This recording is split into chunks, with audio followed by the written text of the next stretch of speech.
Hello everyone and welcome to the first lecture of Math 1405 Trigonometry. It's going to be a pretty, it's not a good idea to start off a video by saying it's going to be a pretty boring lesson today, but we're really just going through the basics today. Going to have a fair amount of definitions, going to have a fair amount of stuff that you probably have seen before.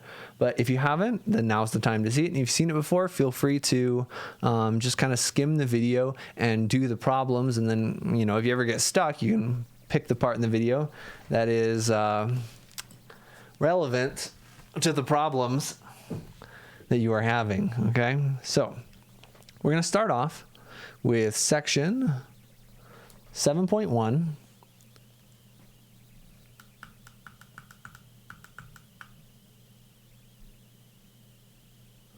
Section 7.1, which is angles. All right. So again, very, very standard stuff today. We're going to be talking about different kinds of angles, and so let's just get into it. So there's some terminology that we need to start off with. Oh, before I start this, I do want to say the best way to be going through this is by taking notes yourself with the video, okay? So just treat this video lecture like any other lecture in math, and take notes as you get them and ask questions as you get them if you're watching this video live. All right. So definition. So when we have an angle, there's some terminology that goes on. So we have two rays here, which are essentially lines that go forever in one direction. And on this side, this is called the initial side on the bottom. And the other one is called the terminal side. And so our angle is just going to be, of course, this right here, which a lot of times we use the Greek letter theta for the angle. Okay. And so we're going to deal a bit with terminal sides. Later on, we're going to be talking about something that is coterminal. Two angles can be coterminal. Well, in order to understand what it means to be coterminal, you should know what a terminal side is. Okay, so another definition is what's called standard position. And an angle in standard position means that we essentially graph it on the coordinate plane. And the initial side is the positive x-axis. All right, so this will always be the initial side of the angle. And the terminal side can be anywhere. It can be up here, it can be over there, it can be over there, it can be over there. So let's say the terminal side for us is going to be right here, and we have an angle theta like this. Maybe this is a 135-degree angle. Maybe this is a 5 pi over 4 radian angle, okay? Who knows? And the important thing is that when we have things in standard position, it makes it much easier to deal with these angles. All right. So again, we're just running through a couple more definitions before we actually get into some problems. And that's going to be quadrantal angles. All right. All a quadrantal angle means is that you have an angle whose terminal side lies on one of the axes. So for example, this is quadrant 1, right? And this is quadrant 2. This is quadrant 3. This is quadrant 4. If an angle starts, again, the initial side is always the positive x-axis. If it starts here and it ends on the y-axis like this, this could be a quadrantal angle. Yes, 90 degrees, 180 degrees, 270 degrees, 360 degrees. Very good. There are more. 450 degrees is also a quadrantal angle. All right, another one would be 450, which is where you go 360 around and then 90 degrees more. That is also a quadrantal angle. Okay, so some good stuff right here. All right, I think we're going to have a rule for the next video that we're going to be banning some cats. All right, go over there. So that's most of the definitions, all right? Now, most of these video lectures are actually going to be not definitions at all, but they're going to be examples and solving example problems. One of the best ways to learn math is to do examples. And so if you're watching this live, you can do the examples with me. If you're watching this as a video, something that can be very good is to see the problem, pause the video, do it yourself, and then see how I do it and be able to compare, all right? So, example 1, draw in standard position. So we need to draw some angles. All right, part A is going to be an angle of 30 degrees.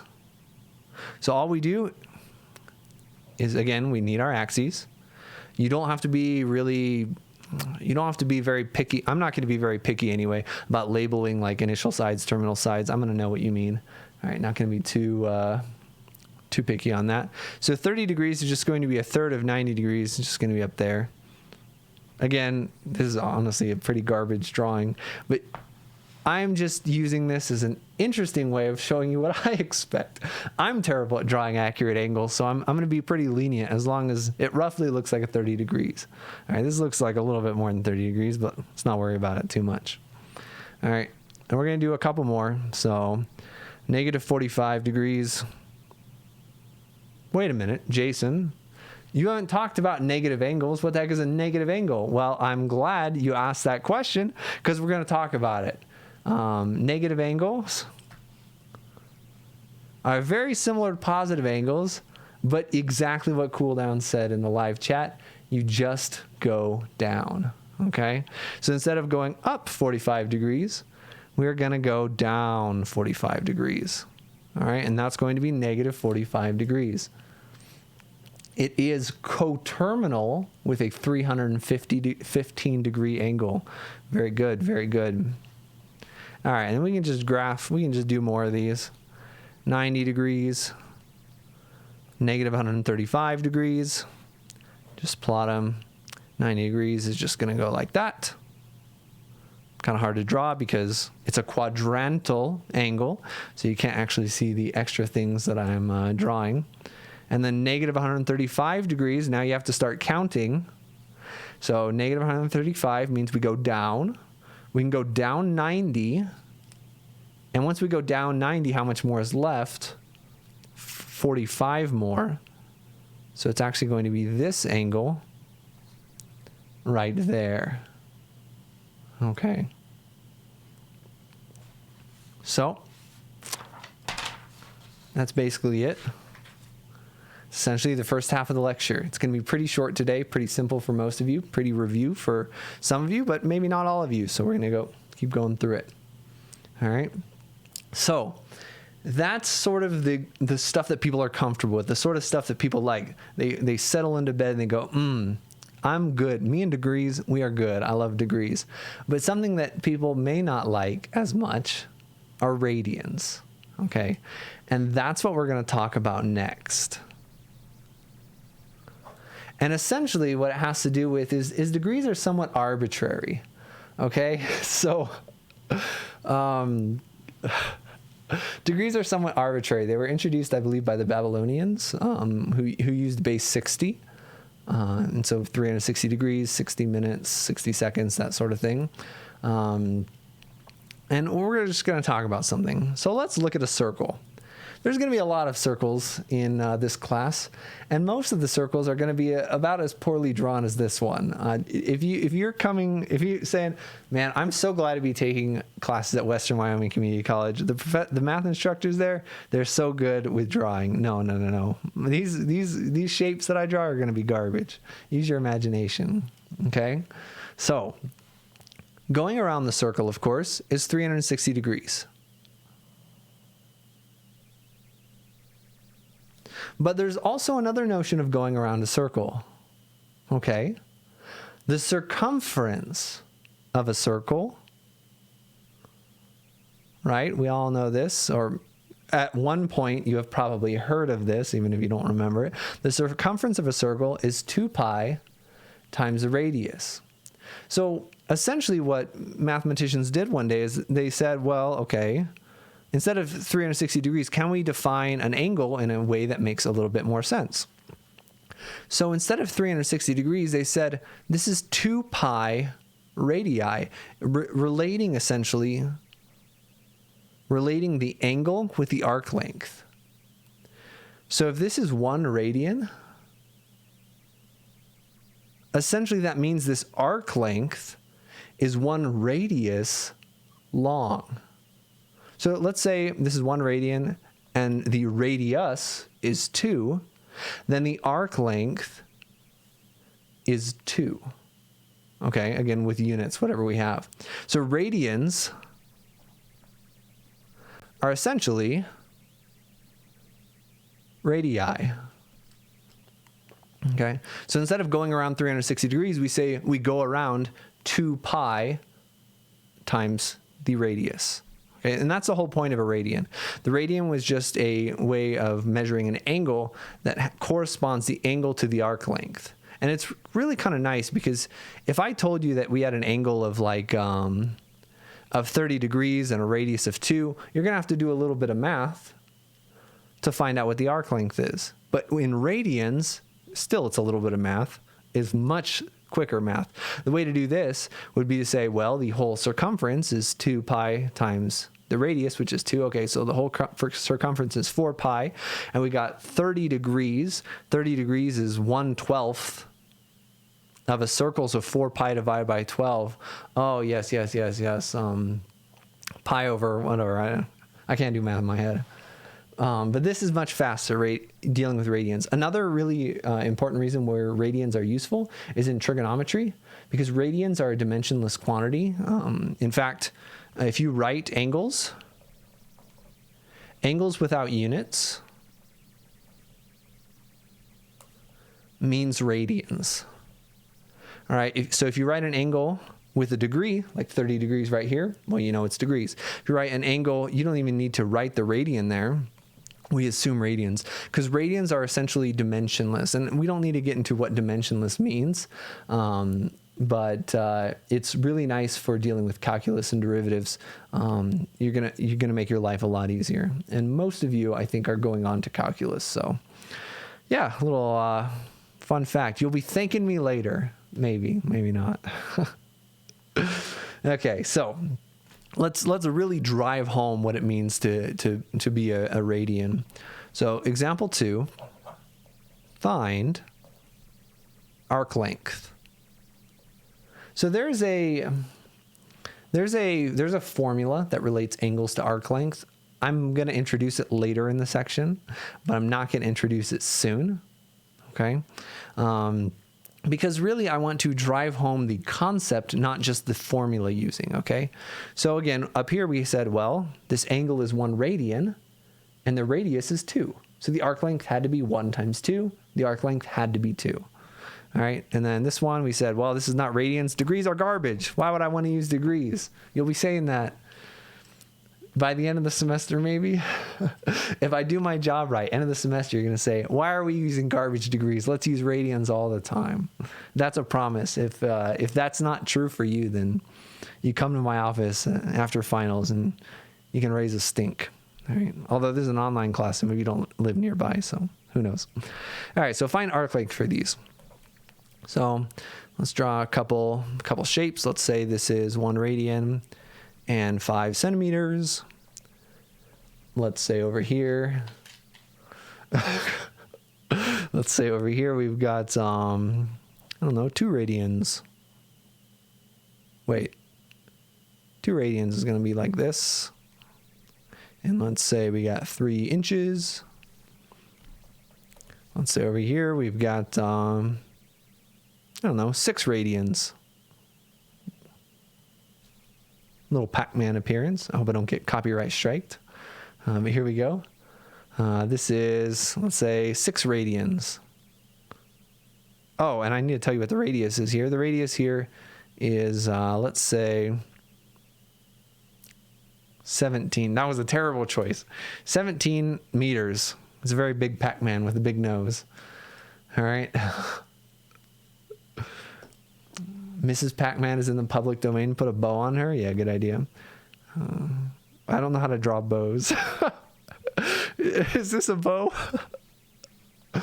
That's pretty good, right? All right. So again, a radian just means that the arc length is that many radii long.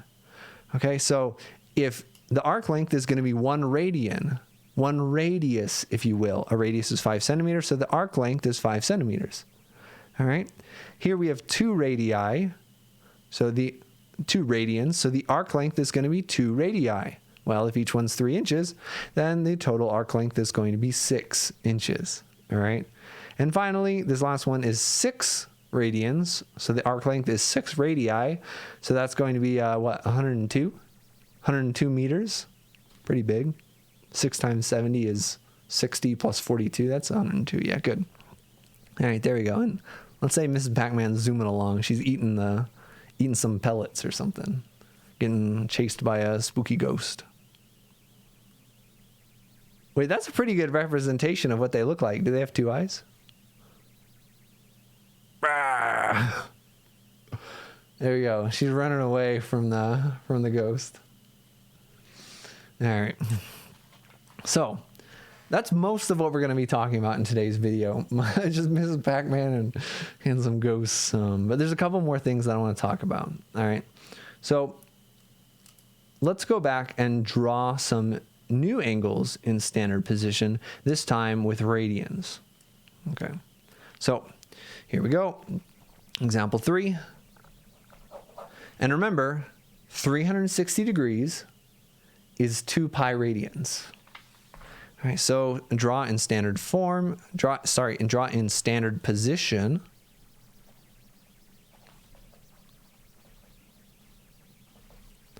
Part 1, the angle pi. Okay, so there's 2 ways to approach this. And I know most people will prefer the second choice, but I want to tell you that the first choice is a great choice, okay? So I'm going to try to convert you, all right, here. So going all the way around is 2 pi. So going pi is just half of all the way around. So pi is just that, which is, again, 180 degrees. Part B, pi over 2. We're starting with the easy ones. So pi over 2 is a quarter of 300, is a quarter of 2 pi. So we go a quarter of the way around, and you get an angle of this, 90 degrees. So there's another way of doing this, and that has to do with unit conversion. So save a little room here. We're going to have a C, we're going to have a D, we're going to have an E, and that should be good. Remember unit conversions. If you're trying to do unit conversions, you can do it by multiplying by 1 essentially. For example, if you're trying to convert 1.5 miles to feet, this is great for any Europeans who are in the live stream. You may not know how many miles are in how many feet are in a mile, but one way to do this is to multiply by 1. For example, right, 5,280 feet equals 1 mile. So if we multiply something by 1, it doesn't change. So what we do is we multiply by 1 mile and 5,280 feet, and the miles cancel out through division.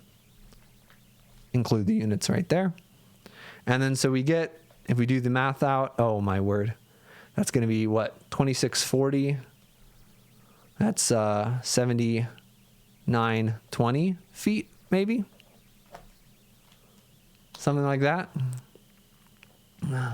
One way to remember that 1 mile is 5,280 feet is to think of it as 5 tomato. 5 to 8. Oh, that's ridiculous. Hey, great. All right, so there we go. So likewise, we can do the same thing, right? If I want to know how many degrees is pi radians, well, you can say we have pi radians over here. And again, you don't need to write radians because radians are dimensionless quantity and we don't have to write them. So we're just going to write pi divided by 1.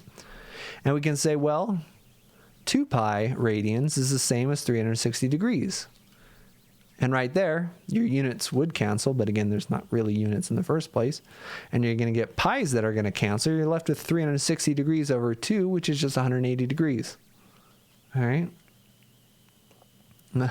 Another way to remember that 5,280 feet go into a mile is you can remember that that's 5,278 more feet than a standard human has. Yes, thank you. Thank you for pointing that out. That's very good. All right, so you can convert these radians to degrees if that helps you draw them. Or I hope after enough time in this semester, you're going to become more comfortable with graphing radians by themselves. All right, so what we have next, let's see, what do I want you to do next? Pi over 3. So remember, if you converted pi over 3, 360 degrees is the same as 2 pi radians. Well, that conversion is really not optimal, right? If you're always multiplying by 360 divided by 2 pi, there's always some cancellation that's going on. Another way you can do this is pi over 3. Just save yourself a step. 180 degrees is the same as pi radians. And then cancel like that. 180 degrees divided by 3 is 60 degrees. So this pi over 3 angle that we need to write is just 60 degrees. Okay. 2 more. Let's do pi over 4 and pi over 5 pi over 6. And these are all very important angles that we're going to use a lot throughout the semester. So it's very important to get used to them now. Oh, top of my pen just came off. Don't worry, it's not important. All right, so pi over 4, a couple ways of thinking about it. Pi over 4 is half of pi over 2, so it's just going to be half of whatever angle this was. Or you can say pi over 4 times 100. All right, my pen is just falling apart. Simmer down, pen. All right, whatever. The pen's gone. You can multiply it if you wanted to by 180 over pi, do some cancellation, and you're going to get, again, 180 degrees, units are important, 45 degrees. So just plot it like normal, 45 degrees. Here we go. Some good stuff. And finally, 5 pi over 6. That is almost pi. In fact, it's pi over 6 less than pi. So it's just going to be a little less than 180 degrees. Or again, you can do conversions, 180 degrees divided by pi. The pi's cancel, and you get 5/6 of 180. And if you do that, you should get 150 degrees. All right, 30 degrees less than 180. So you get something like this. All right. So those are the basics. This is the first half of the section. We'll do more tomorrow, same time. This is basically it, so I hope you enjoyed it. Most of these video lectures are going to be pretty short unless people start having more questions, in which case I can expand along them. But as they're videos, I don't want to give you guys hour-long videos or anything. So the last thing that we're going to do as part of this math lecture is something very, very important. We're going to go a little upside down. And we're going to say goodnight to my cat. So thank you guys for watching. Hope you enjoyed the math. Feel free to send me any emails if you have any questions. The first homework assignment is on Canvas. You can get started with it and just email me if there's anything you're uncertain about. Okay?